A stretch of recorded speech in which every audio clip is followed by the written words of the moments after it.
Welcome to our guide on how to verify your Instagram account by phone number using a PC, especially following the latest update.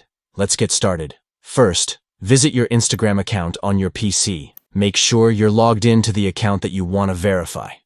Once you're on your profile page, look for the menu options on the bottom left corner of the screen. Next, click on the More option. A menu will appear. Here, select Settings. This will take you to your account settings, where you can manage various aspects of your profile. In the Settings menu, locate and click on Accounts Center. This section helps you manage your account information more efficiently. Now, click on Personal Details. You'll find the option to update your contact information here. Now it's time to add your mobile number.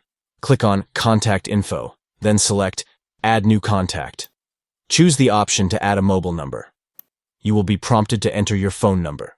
Once you've done that, make sure to select the appropriate account associated with that number. After entering your phone number, click Next. Instagram will send you a confirmation code to the number you provided. Check your phone for that code, then enter it in the designated field on your screen. Once you've entered the confirmation code, simply click Next. And that's it. Your phone number is now verified on Instagram. This additional security measure helps keep your account safe and ensures a smoother experience. Thanks for watching, and don't forget to like and subscribe for more helpful tips.